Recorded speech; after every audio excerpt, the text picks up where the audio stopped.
These are you who put this together so that I can look at it. Then this East Coast, West Coast rivalry. So he wanted to go out there and make sure that the fans heard him say it. So he was doing radio interviews and press interviews. And also he was doing rehearsal for spring break and shooting his video. And that's all he was doing. He decided also to Soul Train Music Awards being presented there with myself. And we decided to go out to the party because we felt it was a private party. It wasn't like we were trying to be out and being seen all over the place. We were trying to go out and go there because it was a private party. So the night of the party, we went there and we basically sat at the table all night. And a lot of people were coming and giving us positive greetings. And everybody at the party was having a good time and dancing. And we were sitting there just talking all night and just listening to everybody else's music and listening to our own record and feeling a sense of proudness hearing a record and just seeing all the people dance to your music. And that's why we got into it. And so that's got too crowded and the fire marshals had shut the party down. They finally busted Armstrong Williams in the panic. You don't want to believe what the attorney is. You don't believe you know what the attorney is? And no.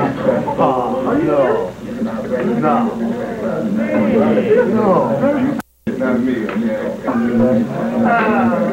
What you gave me? I'm going to ask you what happened. My car was in front. Biggie was in the middle, and then another security vehicle was behind, which had off-duty officers. Off-duty officers? Police? We left out of the driveway. Did they have walkie-talkies? We made a right. And as we made the right, we were just driving, and the vehicles were well behind each other. And I was looking straight ahead, basically, and I just heard shots ring out.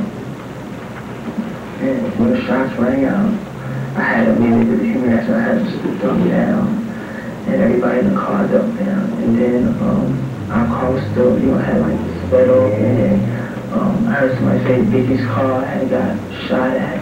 And so, like, while my car was moving, I had just opened the door, and the driver, he stopped, and I had jumped out, and I had ran to the car, and I had immediately did that because I knew the blade was there, so I knew there was no way he could have made it out of the car.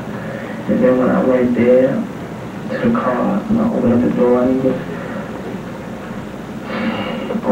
and he was hunched over, and I was trying to talk to him and trying to move him over, and I was trying to tell somebody to call 911, but I just told, I was like, by the time they get, I didn't know what was going on. He wasn't talking back to me, so I just told one of the drivers of security to just jump in the car, just take me to the nearest hospital, please. Where was the driver? Rush into the hospital.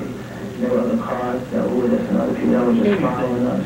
And as we got there, everybody helped get out of the car. Oh, I didn't get it. If he had a driver, huh? You get the impression that Biggie's in the car by himself or with other people? That's the impression I got.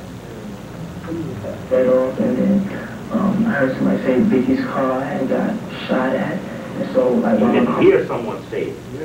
You didn't see him. He didn't see him. He right behind him. Looking straight ahead. Right, looking straight ahead. Like I'm looking so straight.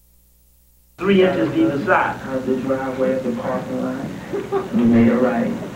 And as we made the right, we were just driving, and the vehicles were well behind each other.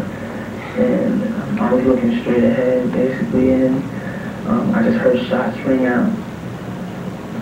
And when the shots rang out, I had immediately the human reaction. I had to dump down, and everybody in the car dumped down. And then our car was still, had like sped off, and then I heard somebody say Biggie's car had... Oh, he did like the car kind of like sped off.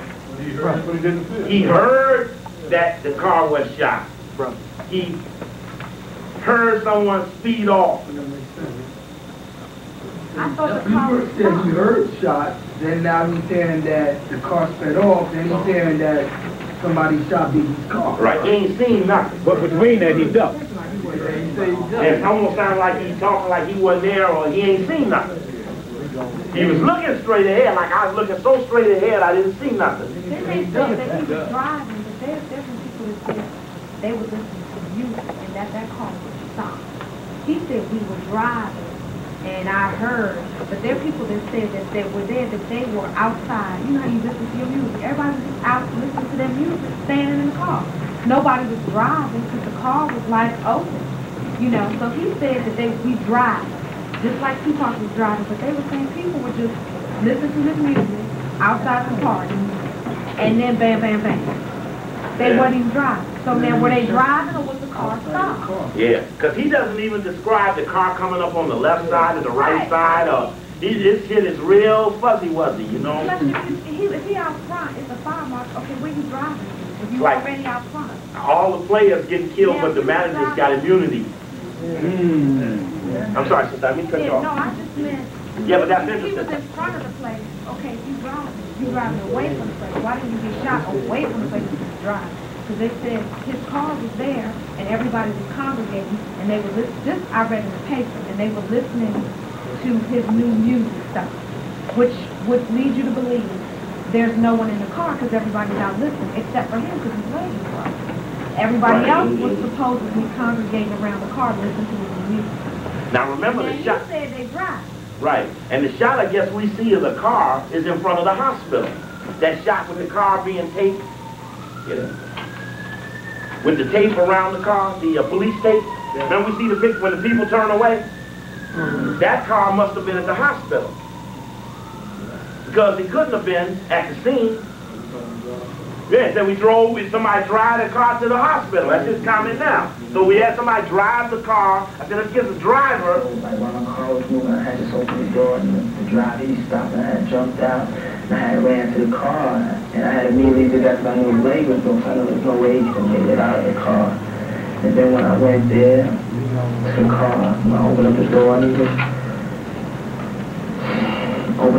he was hunched over and Look at that. and I was trying to talk to him and try to bring by the nail.